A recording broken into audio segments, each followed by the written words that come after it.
Saturday here at Gen Con 2026, and I have the pleasure speaking with somebody who I haven't talked with in probably 14 years. We've never done an interview, but we sat together and we enjoyed pizza and beers with John Zinzer from AEG a long time ago. I am joined by Ken Hite, the legendary designer, I would say. Well, if you want to know anything Lovecraft, you can talk to this gentleman here. As with all legends, I'm about half real. Exactly. Right. And of course, a fellow Chicagoan. Exactly. So there is big developments with Pelgrane Press. You guys have the new edition of Trail of Cthulhu. It is on the horizon. I believe you had mentioned the PDFs are arriving to backers now. Yes, they are flowing out. If you went through backer kits specifically, you got an email. Kat is desperately figuring out all the other ways things propagate now. They're going to go, I guess, to drive-through last, but it's going to be a matter of days, not weeks. Right. So it's going to be today, tomorrow, whatever. So for folks who follow the Gaming Gang, you already know we're an affiliate of the One Bookshelf sites. So you will obviously see news on the website when it's available on Drive-Thru RPG. Yes. And like you said, two backers. Yep. It's coming soon. Yep. And then we'll basically let the backers have at it, and it'll go to print. Print copies will go to backers. We are hoping early this fall, but definitely fall. Once the backers have got their print copies, they'll go on sale in the Pelgrane store, and then retail in early 2027. Okay, sweet. So, something for everyone, I hope, finally. Right. So we're talking about the second edition. Why don't we explain what Trail of Cthulhu is for those of you who may not be familiar with it? You know, I talk about Call of Cthulhu all the time on the show. As well you should. Trail of Cthulhu began as the gumshoe adaptation of Call of Cthulhu. And that was back in 2007 when that was my remit. I was told to do that, and I think we did it pretty well. It has become the flagship line of Pelgrane Press's gumshoe system, and we've released, I think, probably dozens of supplements for it, won some awards, which is always gratifying, and eventually it came time that we'd gotten so much more information on how gumshoe plays at the table that we thought we should do a new edition. And with the new edition, we're slowly turning it from an adaptation of Call of Cthulhu to a game that is also about occult investigation of the mythos like Call of Cthulhu. So if you get that distinction. Right. So some of the legacy code from Call is not there anymore. Some of the best practices gumshoe stuff that we've done in other games is there now. So the hope is just that it stays the flagship for another 15, 20 years. You might laugh at this, but one of my favorite gumshoe releases is not from Pelgrane Press, Bubble Gumshoe. Bubble Gumshoe was huge fun. It's great. I had the insane privilege of working with the great Emily Careboss and Lisa Steele on that game, which is basically Ken gets an excuse to write off buying the Veronica Mars Blu-rays on taxes. Yeah, there you go. It's the Teen Detective Gumshoe game, and it's all about social combat. Yeah. Physical combat, my lifelong dream has been have a physical combat system that fits in a paragraph and doesn't apply to the rest of the game. We pretty much accomplished that with Bubble Gumshoe, and then there's lots of great stuff on real-world investigations and crime. Lisa Steele is a long-time attorney and Massachusetts criminal attorney. She understands all of that stuff super well, backstopped us amazingly. Emily Careboss, of course, the goddess of social role-playing, huge influence on the mechanics, and then the rest was just me taking Robin's Gumshoe and taking everything physically awful out of it and putting in everything that's just mean. I love the fact that it wasn't a children's game. I mean, not that you couldn't play it with your family, but there wasn't a kiddified Scooby-Doo. Well, we have a Scooby-Doo drift in it. Right, We have the Ruby Hollow drift in the book. that was one of the settings, Right. one of the skins, I guess. Right, we call them for drifts it. in the game. Yeah, right. But it's, the goal was to do the whole teen sleuth genre. Right. And of course, Veronica Mars, direct descendant of Nancy Drew, is sort of the straight line. But we had the John Belair's version if you wanted to do a cult adventure in a small town. We had Emily's great scouting group. We had the competitive academy if you went to a prep school, so we're doing the prep school story.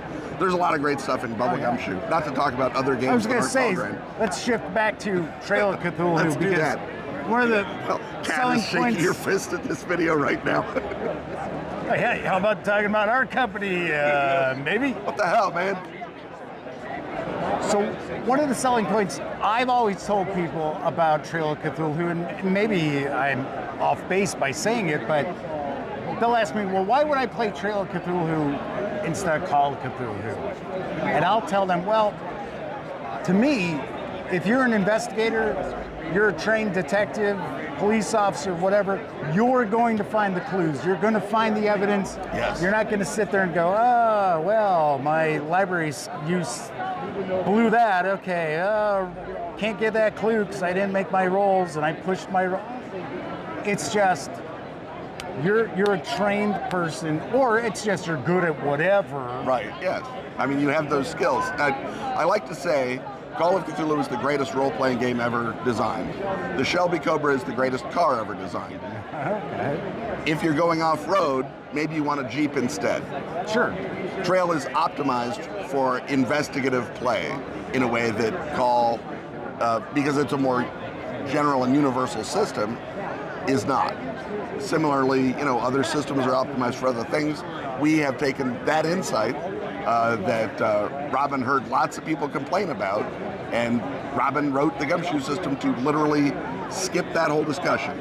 You find the clue automatically. That way you can move into the story. It doesn't solve there's still the mystery dice for rolling you. and stuff like that. Oh, yeah. Right, of course. Robin likes to say that there are two kinds of dice rolls. Dice rolls where if you fail, the game gets boring, and dice rolls where if you fail, the game gets exciting. Or more interesting. Right, and so right. I didn't find the clue, that's boring. I missed the ghoul with my gun, exciting. Right. So that's the division. Investigative skills never fail. General abilities, you have to roll. Now, you kind of touched on some of the changes with second edition. What would you say are the two biggest changes from the first edition of Trail? I think in terms of rules, the two biggest are character creation, which is now the template system that we've used in Night's Black Agents and Fall of Delta Green. You take an occupation, it's a template, you just go, not the sort of weird little math that we had in first edition. Right. And then the second big one is that Gar came up with a way to pivot the sanity system. Gareth Ryder Hanrahan, my beloved co-writer, my younger, faster, taller me, the sanity system, so that instead of being sort of roll on the DSM-4 to see how crazy you went or what kind of crazy, it's what revelation about the universe did you receive? And that may present to an alienist or a psychiatrist in that era as any number of things. Sure. But you know a truth about the universe, and to role play it would be to separate yourself from society and mark yourself out as insane. Right. And there's more to the spirit of Lovecraft. It's better role playing, and it doesn't sort of make the sort of sideshow heritage of let's all make fun of the mentally ill. That's much farther away now, and I think that was a really, really great change that Gar came up with. Awesome. I'm kind of curious as far as what might be planned as far as like adventures down the line or what might be coming. Because maybe I'm wrong, but I always thought when people talk Trail of Cthulhu, they always have to follow up with Eternal Lies? Eternal Lies, yes. We will be re-releasing Eternal Lies. Trail Second is basically entirely backwards compatible from a at-the-table perspective. Okay. Very little bit of changing your character if you have an old character, but the rules are going to be transparent, certainly in terms of monsters, damage, all the other stuff, that's all the same. We're going to do a new edition of Eternal Lies that is basically the minor tweaks to make it purely 2E and then re-release it. So Eternalize will still be there. That's the globe-trotting Big God campaign by Jeff Tidball and Will Heinmarch. I would say if folks out there are familiar with Call of Cthulhu, I have been told by others, because I've never actually had a chance to see it, but I've been told by others that it is the Trail of Cthulhu equivalent of Massive Nyarlathotep. That was certainly the design goal, and I think that they pretty much hit it. Globe-spanning, right? Big cult, big holy trouble. Holy cow! Right. Something of a meat grinder, or more of a brain grinder, I think. Okay. Yeah, it's a terrific piece of work that Jeff and Will did for the game, and then obviously we've got other stuff on the hopper. Robin will slap my knuckles if I give stuff away, because of course he doesn't like us to fully announce things before we fully announce things.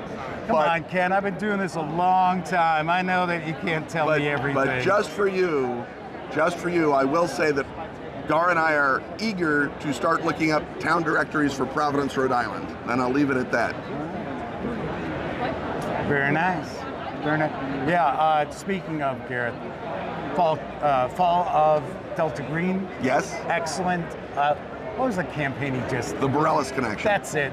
I knew the Borellis. I couldn't remember the second part of it. It's the French Connection, but Borellis. Right.